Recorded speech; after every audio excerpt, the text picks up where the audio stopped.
to the Women's Heart Health Summit. Thank you for joining us. This is your opportunity to hear from the world's experts in women's health and specifically in women's heart health. Today, we're joined by one of my good friends and someone who I see as one of the experts in the field of not just women's health, but integrative functional medicine and heart health, Dr. Joseph Lamb. Thank you for that introduction. So I've known Joe for a long time. He's someone that I turn to as an expert opinion. And I think we're all fortunate that we have someone who teaches doctors and is academic yet clinical and does a little bit of both. Let me tell you a little bit about Dr. Lamb. Dr. Joseph Lamb is dual board certified in internal medicine and holistic and integrative medicine. He's been practicing since 1989 and is a founding diplomat of the American Board of Holistic Medicine and Integrative Medicine. In 2013, he achieved his certification as an Institute for Functional Medicine practitioner, one of the first people to be in that class. He's a renowned teacher, speaker, international lecturer, and author on integrative approaches for cardiometabolic disorders, diabetes, obesity, osteoporosis, women's health, autoimmune disorders, chronic fatigue, fibromyalgia, and really the goal of achieving optimal wellness. Dr. Lamb utilizes lifestyle modification, herbal and nutritional therapies, as well as addressing cognitive therapy to address chronic disorders to promote healthy aging. Dr. Lamb's motto is, "Health is so much more than the simple absence of disease. In our journey together through illness and disease to optimal wellness, lifestyle modification can be the most potent opportunity to achieve your goals." So again, thank you, Joe, for joining us. I'm honored to have you here. You're one of the experts that I love listening to in lectures and that I turn to for an expert opinion. Thank you, Mark. It's great to be here today. And the topic is fascinating because as kind of a culture, as the lay public, and even as the medical professionals that people see every day, we don't think about heart disease affecting women, but it remains the #1 killer in women. That's so right, Joe. I think a lot of people viewing and a lot of the doctors, they don't realize how different it is. Can you give us a bird's eye view of how unique women's heart health is in your experience? Well, I think, it's unique in that we don't really look for it. Osler, way back when, talked about when you hear hoofbeats, you think horses, not zebras. And we have this tendency to think that women's heart disease would be a zebra because it happens 10 years later. But that's not really the case. I mean, it's not really what's going on. It's, it just happens 10 years later. And with longer lifespans now, we've got to be looking for that. And, none of us are surprised when a 50-year-old male has a heart attack at the gym, but we're surprised when a 50-year-old woman does. Absolutely. But now 60-year-old women are making it to the gym for the first time, and they're in that kind of setting, and we just have to think about it being common. And the presentations are similar. One of the other real challenges is how do you diagnose it in women? Because the typical stress test with the EKG doesn't do as good of a job in women because they have more of what we call non-specific T wave changes and ST segment changes. So you can get kind of a non-diagnostic test. So it becomes, we have to have a higher, we have to think about it more. We have to think that's going to be actually a horse. And when we hear the hoofbeats, and once we start considering that, we've got to start educating women about symptoms of heart disease and what some of those markers are. And then secondarily, we just as professionals have to look for it. So that brings up a good point of how what we were taught in medical school may not be everything. And so we have to uniquely personalize it. So Joe, if a 55-year-old woman who's just entering menopause comes to visit you and she's worried about her heart, how do you evaluate that woman? What are some of the things that you might do differently than her primary care doctor did? Well, one of the first things always to do is take a really good history. That's one of the things we do in functional medicine. We think that the history will give us a lot of answers.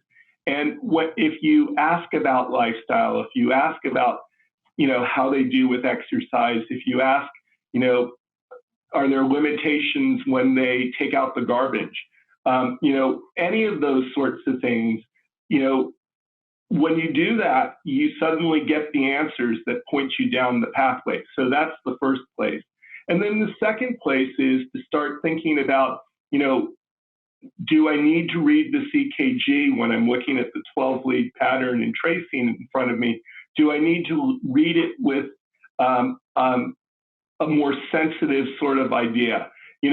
Like if it's someone who's an athlete, maybe you'll write some of those changes off to repolarization that you see with exercise on the EKG. Kind of a training effect. Your heart looks better on the EKG, but it can also look almost like an injury effect. So, you pay attention, you have a greater sensitivity, and you say, well, could that be ischemia on the EKG? And then you start thinking about doing various tests. And, the traditional ones that have always been done are things like echocardiograms. But from kind of an imaging perspective, we've really moved forward from that. And the three big categories would be looking at the thickness of the artery wall in the neck, what's called a CIMT. So it's carotid intimal medial thickness. Then another big one is doing a rapid CT scan of the chest, which is looking for a calcium score, which looks for a calcium burden. And then the third, which is actually one of my favorites and is not done very often, is some sort of assessment of peripheral artery tone. So that earliest of endothelial dysfunction, because you'll see changes in the ability of the vessel wall to relax under exercise conditions. You'll see that change earlier than you'll see any sort of thickening of the wall or any sort of laying down of plaque or calcification of that plaque. And a great device for that is the EndoPath, because it's easy. You can put it on someone's finger, doesn't need an ultrasound technician to do it. You don't end up getting reading glasses like I have because you stared at screens trying to measure flow-mediated vasodilation ultrasound. It's just a great test, and it's easy to do, covered by insurance. So that's a great test for women to ask for. And it helps differentiate early on, because when you are talking that 50 to 55-year-old woman, she's just at that transition where she's losing her estrogen. And one of the things we don't think about estrogen much on is that it's an anti-inflammatory for women. Absolutely. And you lose that when you start getting the inflammation. And I'm sure we'll come back to talking about cholesterol, but it's not all about cholesterol. It's about inflammation too. Well, we were taught in medical school that it is all about cholesterol and it's all about the cardiac stress test, but we've both had patients that have normal cholesterol, have passed a stress test, and actually still have heart attacks. So we need to go beyond. I think, Joe, you were the first doctor that shared this in a lecture. You asked the audience, what's the largest organ in the body? And we were taught it was the skin. And that's what all the doctors answered. And you told them, no, it's the endothelial lining or the vessel inside the lining, which in medical school I was taught it was inert. It was a rubber hose. But in your view, it's really a living organism, a living organ, part of the whole story. Can you share that with us? Yeah, absolutely. Because, if you think about it, we have all heard, don't eat right before you go swimming, those sorts of things. We've heard, don't eat before you go for a run. You're not going to get a very good exercise performance because you're shunting blood to the GI tract if you've eaten, and you may not have enough to go elsewhere. And, when we're under stress, our blood vessels dilate in order to increase the blood flow to those areas where we need it. Like on a stress test, some of us have done it, or like if you just monitored your blood pressure while exercising, a lot of us are surprised when the bottom number, the diastolic, actually drops. Yes. And the reason it does that is because that distance between the top number and the bottom number is reflective of what's called the perfusion pressure or the pulse pressure. And, when we start out with an ideal blood pressure 110/70, as we exercise, yes, we want the top number to go up, but we want the bottom number to go down so that pulse pressure widens. It's not a good response when that bottom number actually increases or stays the same. And that sort of, the blood vessel having the responsiveness in the muscle to stay tight enough so that you get a good peak flow, so you get perfusion of the muscle, but relaxing so it can actually fill is very, very important. Well, what you're really talking about, I call it the stiff pipe syndrome. And these are people, when they do their stress test, their blood pressure skyrockets. Or what I saw when I was working in the ER was people that would come in and they went out to dinner and maybe had a high-fat meal or had a steak, and their body was not able to deal with that inflammatory meal, and their blood vessels weren't able to dilate. And so they got chest pain because it starved the heart of oxygen because all the blood was going to the gut, as you mentioned. Joe, you mentioned two very important tests, which we've talked about in some of the other talks. One was the CIMT, the carotid intima media thickness, and we showed a picture of that in one of our other talks. That's an ultrasound non-radiation way for women to see if she's at risk. That goes beyond a stress test, that looks right at the blood vessel, looks at that endothelial lining. The other is the stress echocardiogram, or stress with an ultrasound. I like to tell women, don't be satisfied with just an EKG or heart tracing, not with just a stress test, add something else to it. And that stress ultrasound seems to be the great way to go. In our world, Joe, 60 is the new 50. And it's not, it's not anti-aging to live to 120. It's in Jackson Hole skiing with your grandkids when you're 85. So it's this optimal vitality.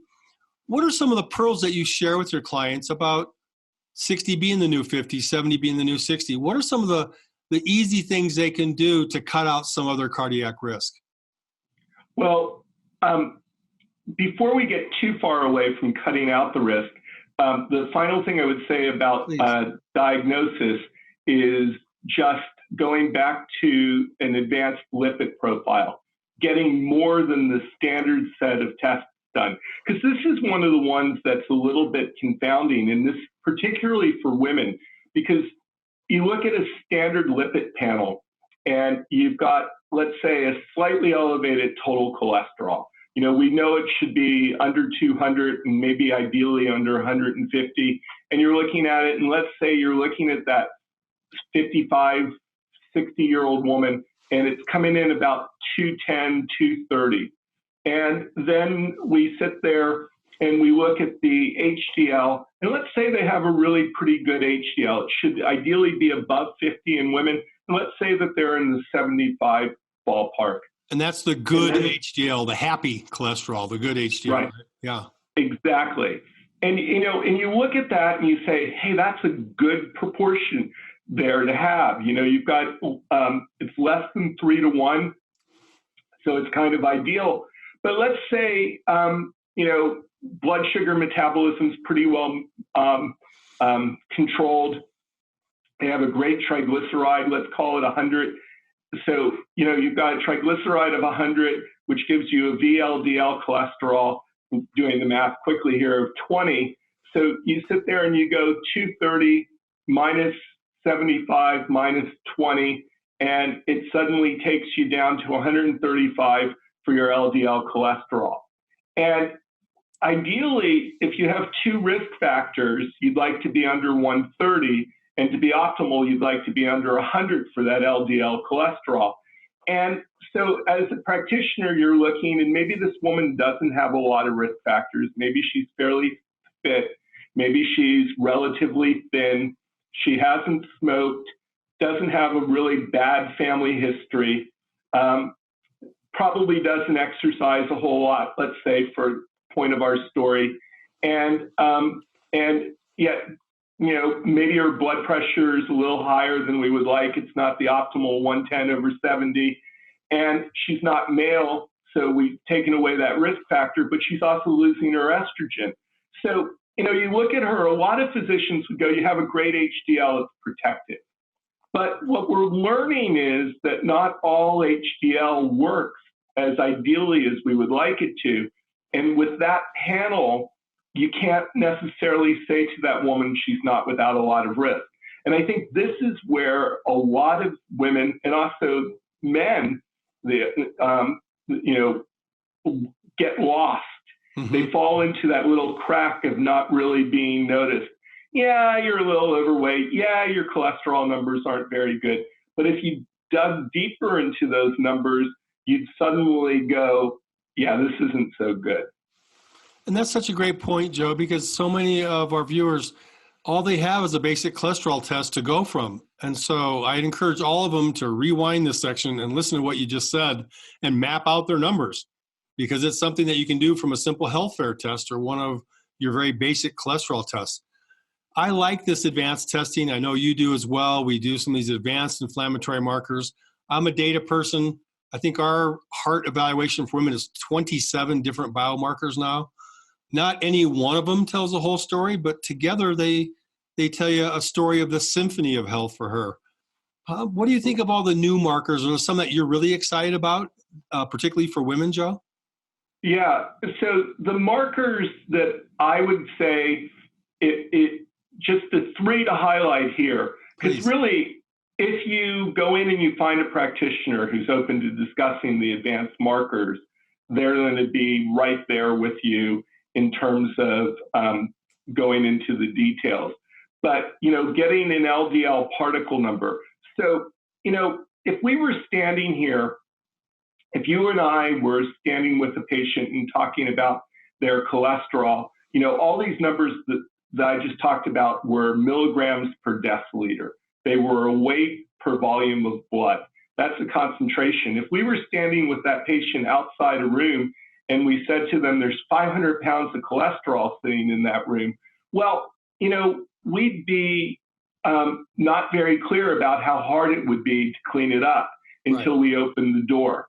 If we open the door and it's a 500-pound block of cholesterol sitting there, we're going to look at the patient and look at ourselves and go, okay, we're leaving it. But if it's 10 to 15-pound blocks, we can pick it up, carry it out, take it out front, and someone could come by and pick it up and take it away. So, if we were trying to clean that up, we'd like to see 10 to 15-pound blocks. If it's little BB-sized pieces or marble-sized pieces, we're going to be scooping up a handful at a time, carrying it out front, putting it down, and they're going to be going everywhere. And it's those little BB-sized pieces for LDL that are the greatest trouble for us. They get stuck everywhere. They'd be left behind under the furniture, under the coat base. They'd be somewhere, just like in our blood vessels. Great analogy, Joe. That's a great analogy. Thank you. In our blood vessels, there's no 500-pound block, but there are the 10 to 15-pound blocks and the little blocks. So when you get a particle number, it gives you an idea about size. And ideally, your particle number would be under 1,000. The other piece that's really important, and this goes back to that whole piece that we were talking about inflammation and not just about cholesterol, it's what happens to that little particle. Mm-hmm. Because of an inflammatory state, we can have oxidative stress. We can not be taking enough antioxidants. We don't need enough phytonutrients. So we get kind of an elevated oxidative potential, and we can actually oxidize our LDL, and we can measure that. It's a little bit going back to the analogy. Imagine if we left some of those little BBs sitting outside in the sun and the rain. After a little while, they would rust. And the scientific name for that process is oxidation. But if it were a fat molecule that we left in that condition, like if you left a bottle of olive oil on the kitchen counter, open and out in the sunlight, it's going to go rancid. Rancid is also oxidation. And so we can actually measure the fats that go rancid in our bodies, which are some of the most important markers that there are, and that would be the oxidized LDL. So we could measure that. At the moment, we can measure things like for inflammation, the markers aren't super sensitive.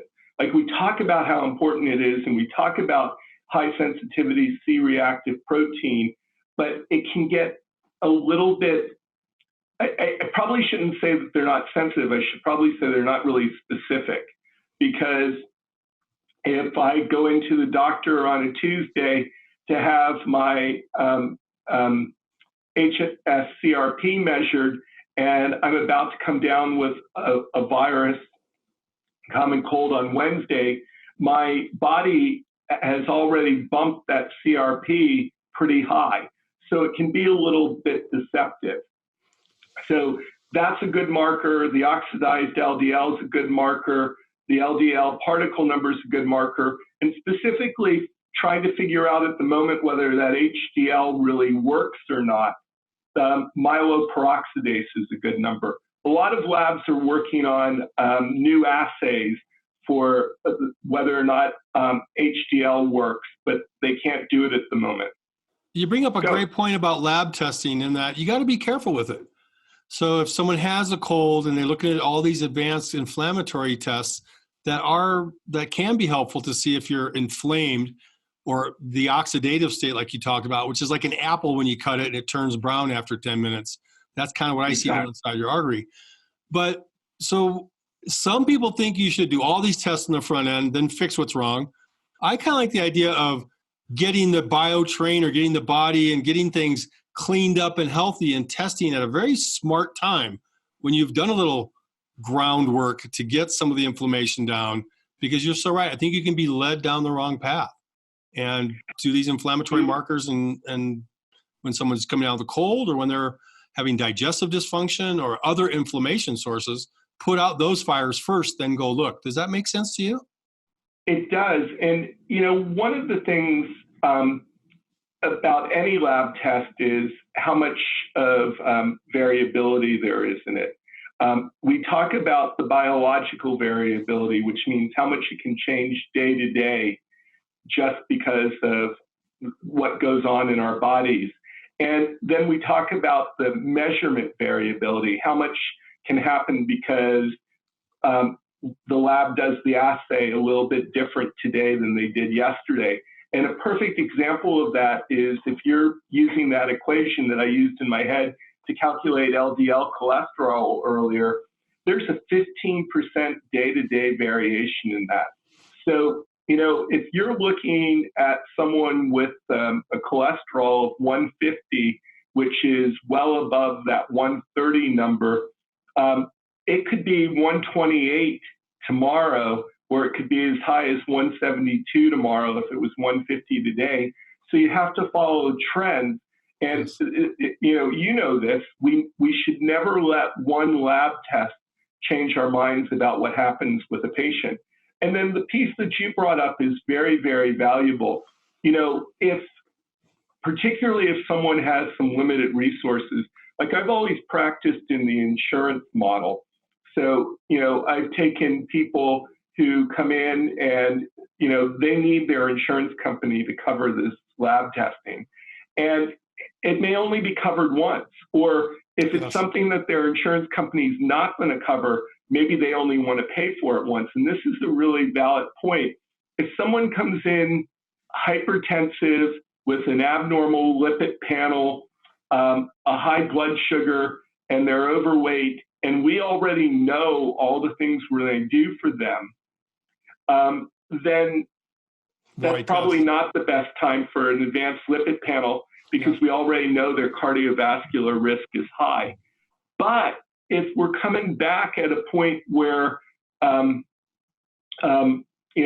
months down the road, maybe we've gotten close to ideal weight, maybe blood pressure is controlled, maybe exercise is going pretty well, and you think, well, maybe we've done just about as much as we can with lifestyle, that's a really good time to address those numbers and look a little further. So you get those numbers and you say, hey, we still don't have that oxidized LDL down. What are we going to do? Another setting in which I find this happen, and I think this happens to both male and female athletes is the overtraining effect. Like I see you right there in front of the mountains, and I'm reminded of someone who I just recently saw in the office who was doing one of the ultra marathons, the 100-mile marathons in 24 hours as a Yes. team, and they're running pretty much continuously, measured during the training period leading up to that, we measured their numbers, and you would have thought, here's a fit gentleman, good condition, et cetera, horrible cholesterol numbers, horrible markers of oxidative stress, and actually had a lot of cardiac risk because of that. Because it goes back to what we were saying earlier about that endothelium, what you brought up.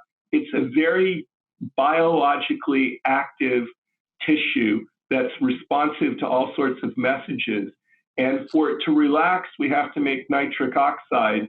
And if we, it's been demonstrated, for example, if you eat a high-fat meal and a high-sugared meal, and they actually used a popular burger chain's biggest hamburger, French fries, and a Coke, and or a soft drink, and they showed a reduction in nitric oxide production coupled with the blood vessel staying tighter, exactly what you're talking about. So we can be surprised, and there is the right time to do the testing. And you determine, for me, testing's done when I need to make a decision about what I'm going to do. Yeah. The study you're talking about, I found fascinating. They put a pressure monitor in the artery of the arm and fed them that fast food burger meal, and it spasmed the artery, whereas a low-fat, less processed meal didn't. Very, very interesting how you really are what you eat. Joe, I know I get asked this every day, and I'm sure you do, and I'm going to put you on the spot a little bit if I can. Joe, what diet should I eat? You have so many people talking about ketogenic, intermittent fasting, the fasting longevity, all of these different types of diets. Well, how do you approach nutrition with your individuals? Do you do any testing for them, or do you have kind of a set starter point? Well, what's a way that you help, or that our viewers can kind of make a couple interesting, safe, positive direction food choices? Absolutely. So the least effective food plan is the one you don't follow. So, so that's a big part of where I start. I have a discussion with someone about how we're going from here to there. Will you do this? I think that's a really important piece. And, about 2012, we ran a 66-week long weight loss study, clinical study. And during the first 13 weeks, which was the rapid weight loss phase, we had about a 20% dropout rate, which is actually not bad for that sort of study. But the people who dropped out were the ones who really weren't prepared for the work it was going to take. So I really think that that's a crucial first point. And then the second point to think about food plans is whether they're a maintenance food plan or whether they're a therapeutic food plan. I love that idea, Joe. That's great. I love that. Thank you.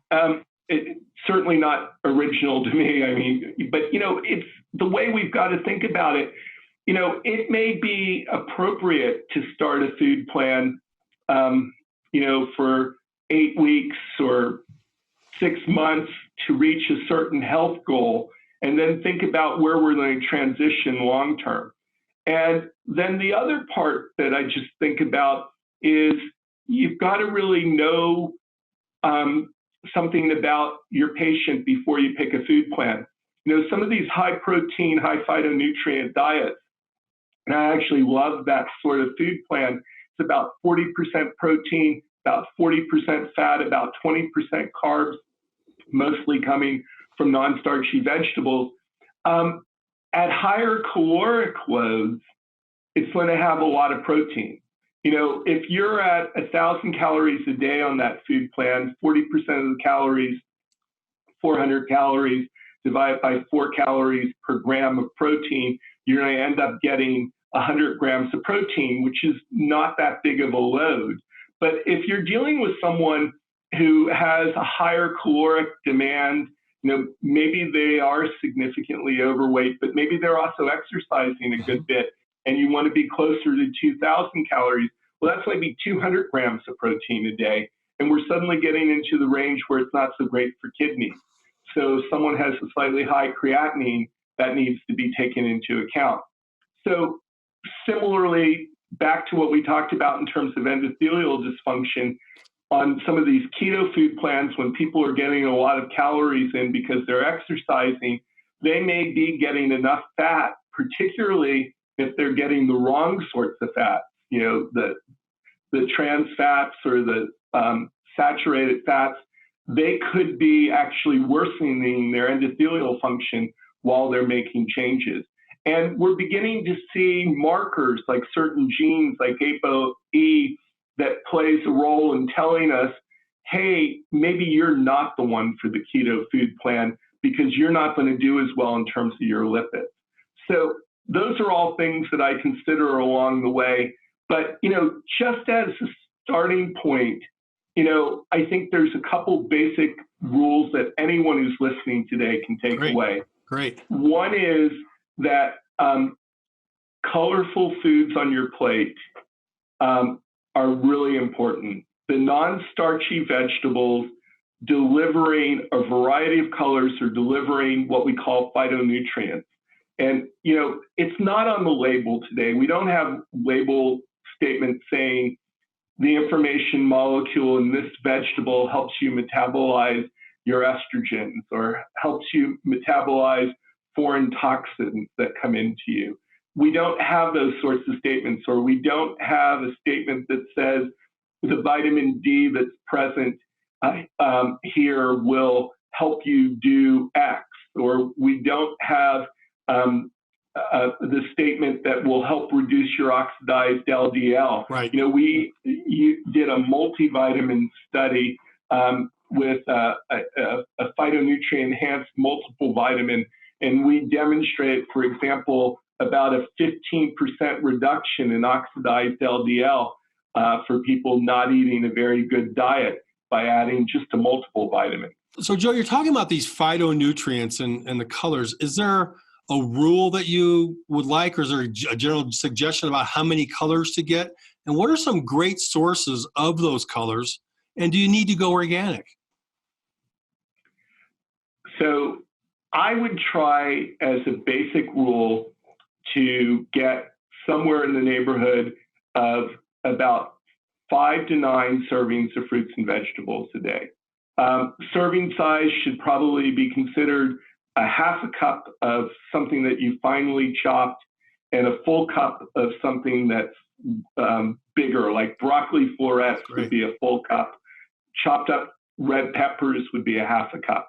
I would think about getting some reds, some yellows, some greens, a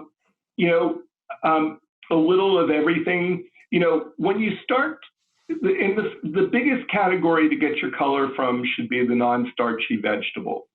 So, and what I mean by that is like starchy vegetables would be, including potatoes or beets or some of the squashes or corn. And frankly, I would never include corn in my diet at all because it's a high glycemic load, starchy vegetable without a lot of nutrients, and it provides a lot of omega-6 fats.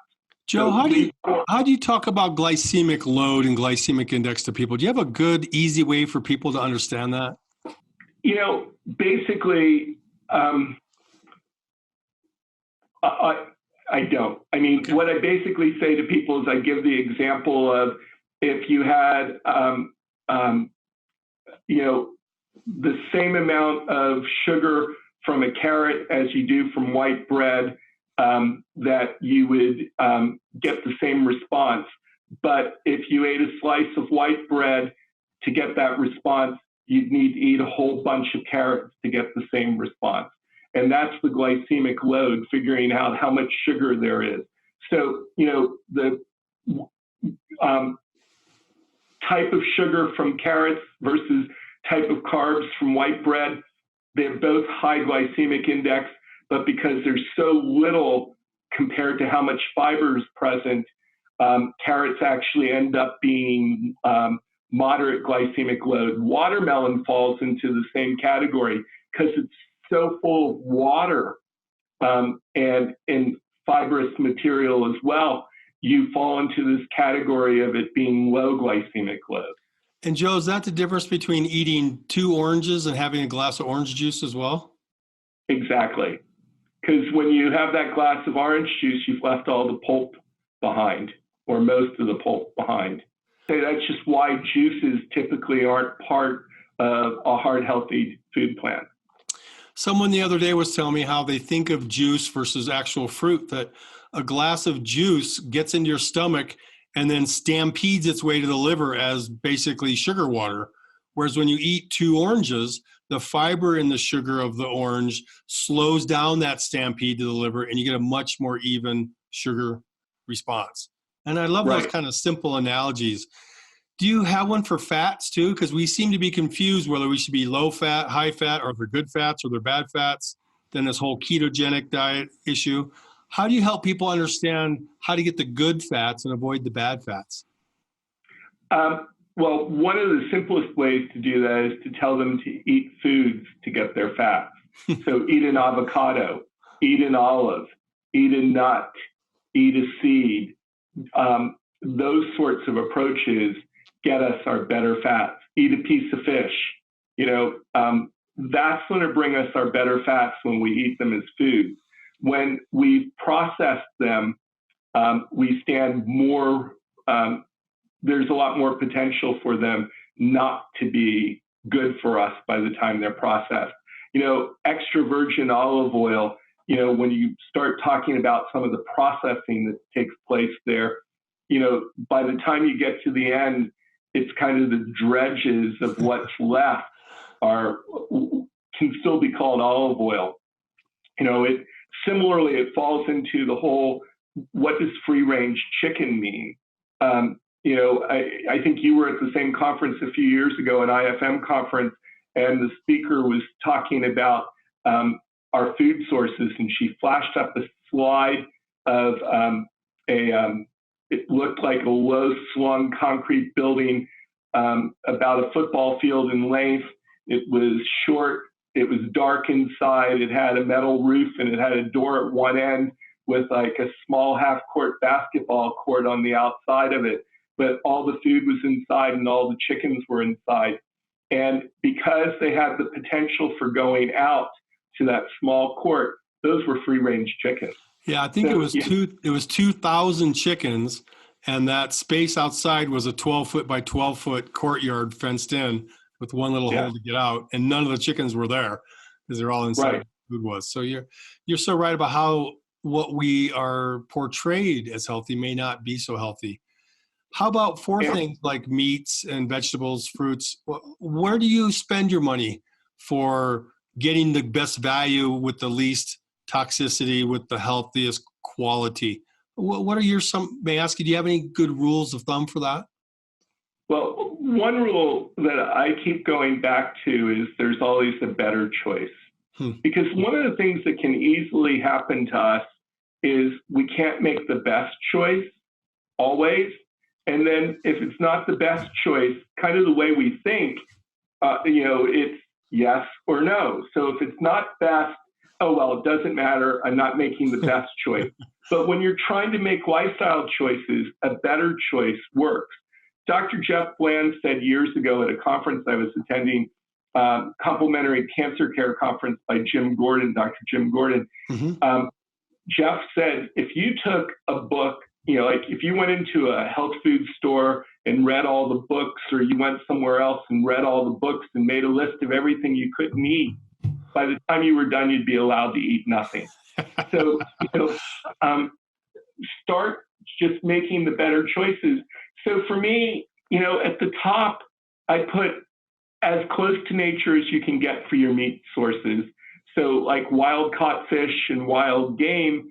And, generally we call beef not so great, but, there's more free range, grass fed, organic beef available than pastured. And pastured's the word they use for chickens that are better than free range. Beef, when it's free range, really means it's out in a field.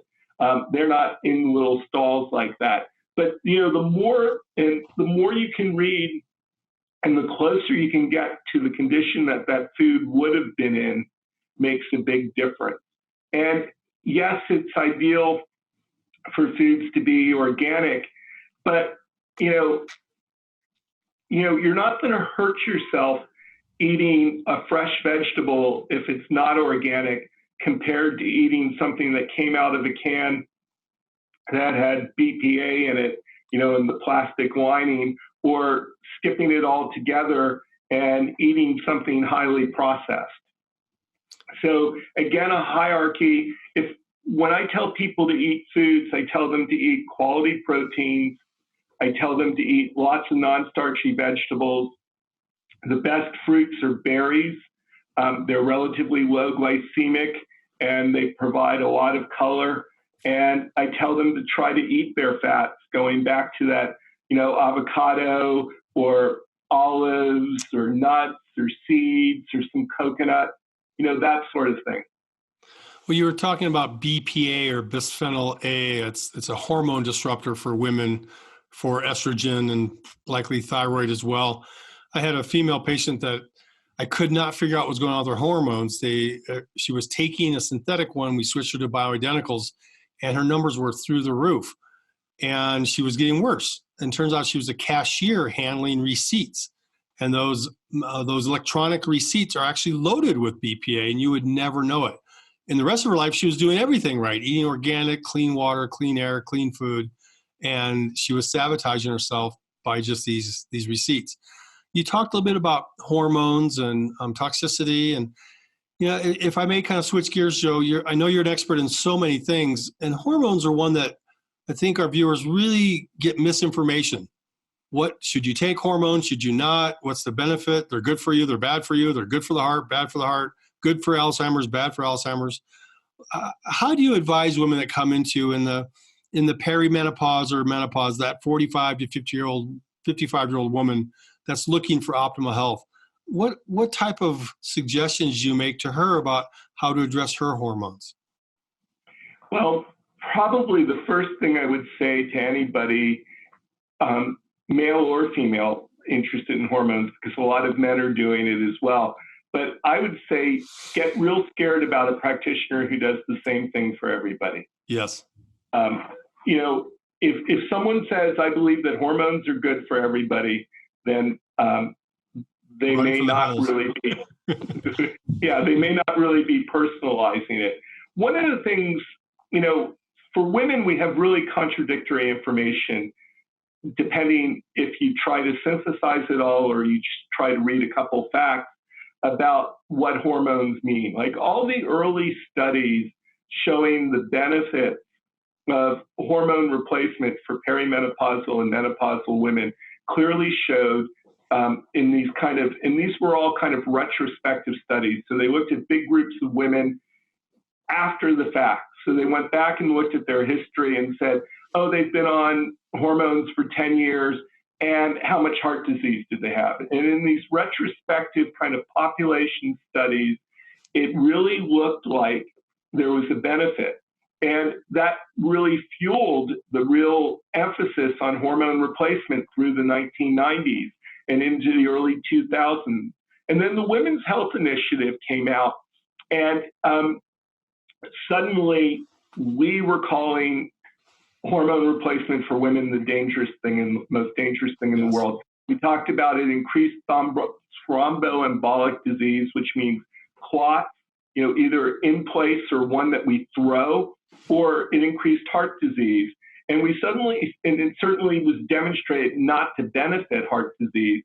And, we looked at that study and we suddenly started saying no woman should get hormones anymore, because if the benefits were for their heart and for their bone, and we have other drugs, which is a whole nother conversation, the bisphosphonates, but if we have other drugs that could help with with osteoporosis, and we're not helping with the heart, then let's do something else for women's symptoms. The fault with the women's health initiative, unfortunately, was that it was a study where they made some good assumptions without realizing what those assumptions led them into. Number one, they wanted symptomatic women. And number two, they wanted hormone naive women or estrogen naive women, meaning they hadn't been taking a low dose birth control pill during their 40s, or they hadn't been on hormone replacement. So typically women who have persistent symptoms as they've gone through perimenopause or menopause are in some ways less healthy. And then you take a group who are a fair number of years away from the time that menopause took place, and they're still having symptoms, and they've never been on estrogens, and you put them on estrogen, and that's what we showed. We basically showed in a group of women, on average, about 5 to 10 years out from menopause, you put them on estrogens in the setting of not being particularly healthy and having persistent symptoms, you don't have a benefit for heart disease. The study was stopped early. And what does early mean? It was stopped after a few years when the safety committee looked at the data and said, we aren't helping women. But when safety committees look at this data, they don't get the benefit of the deep dive and trying to understand it all. They're making a decision, we better just stop what we're doing. And they did stop. But the interesting thing was, in women who were started at menopause or in perimenopause on the hormones, so started early on, that group actually was showing a trend towards a reduction in heart disease. So I think the most important thing, if a woman came into me, would be timing. You know, when did you stop having your periods? And has it been more than 5 years? Number one. Number two, how healthy are you or not healthy are you? And then, you know, doing all the advanced cardiovascular testing that we talked about, because it's been demonstrated that estrogen doesn't necessarily help in established heart disease. They actually did a study years back with men and gave them high dose estrogen. It was probably a study done in the late 70s, early 80s, relatively high dose estrogen under the premise that it would be better to have the estrogenic effects and still be alive than to die of coronary artery disease. And they didn't show a benefit with the high estrogen in men with established disease. And I think that would be the same case, you know, for women with established disease. And that's the point we talked about earlier. It's the person who looks relatively healthy, had a normal stress test, had a normal lipid profile. You think everything's great, but when you dug deeper, it wasn't. That woman's going to be made worse by estrogen. So you define your risks, you define what your potential benefits are, and then you have discussions, and then you revisit that discussion. For everyone viewing, this is such a great example of how Dr. Joseph Lamb practices medicine. He individualizes each individual's approach. This is personalized medicine. It's not one size fits all. That was a great review of what the literature tells us, but what does it tell you for the person in front of you?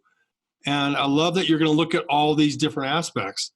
I was board certified 25 years ago to do hormone therapy through one of the certification bodies. I did a lot then. I'm trying not to now. I'm trying to fix the problem upstream and look at this person in front of me in a complete whole person way.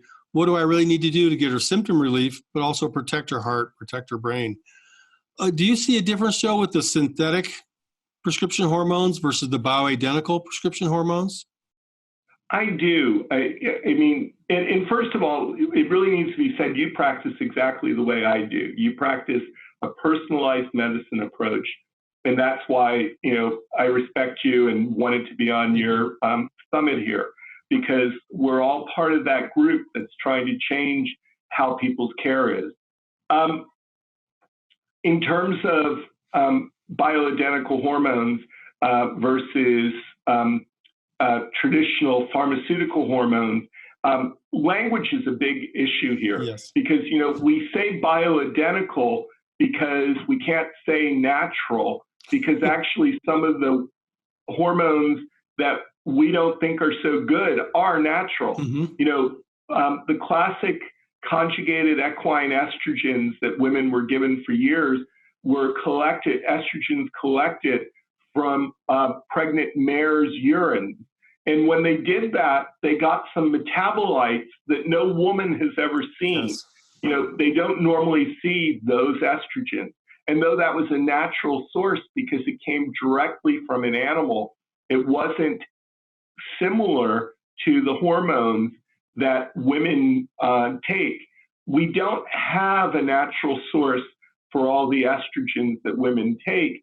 So we've turned to plant sources, and we do things in the laboratory to modify them so that their structures are identical to those sources that women do take. So that's where the term bioidentical hormones come from.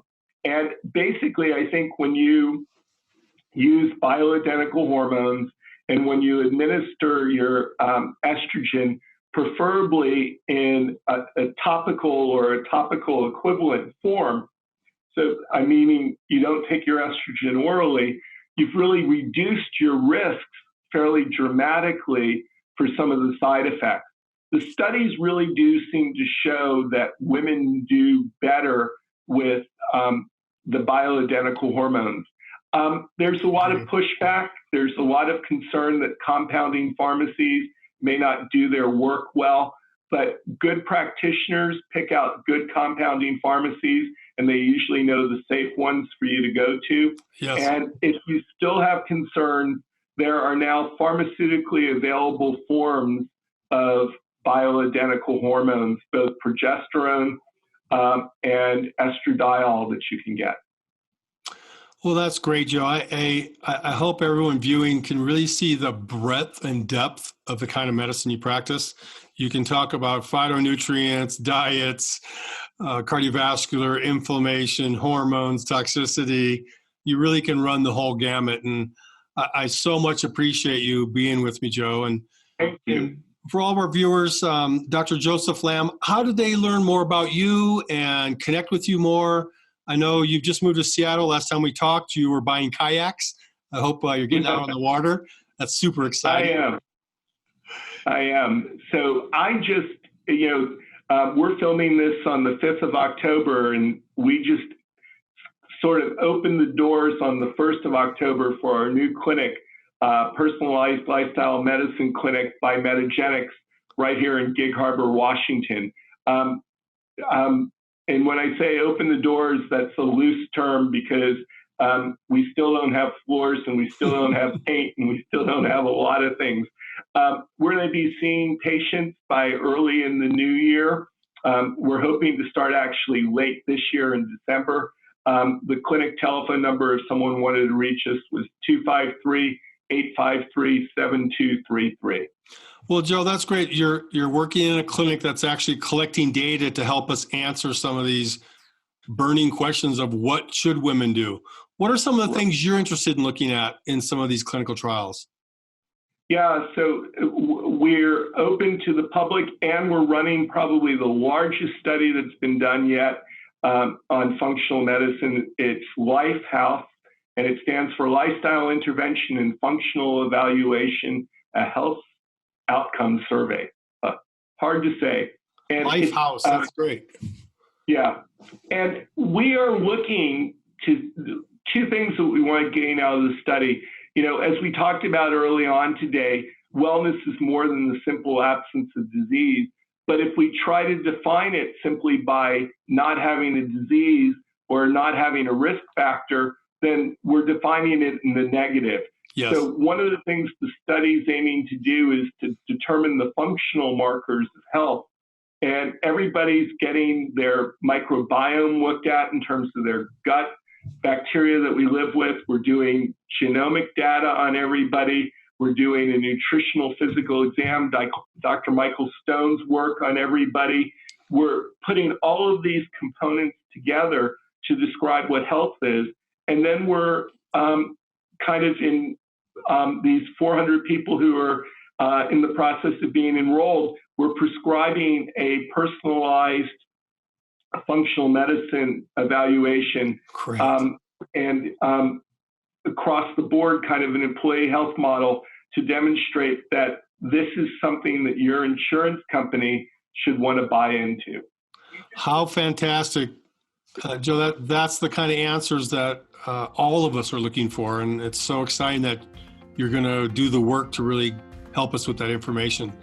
Again, Dr. Joseph Lamb, one of the world's experts in medicine, integrative medicine, and functional medicine. Thank you so very much for joining us today. Thank you. It was a pleasure.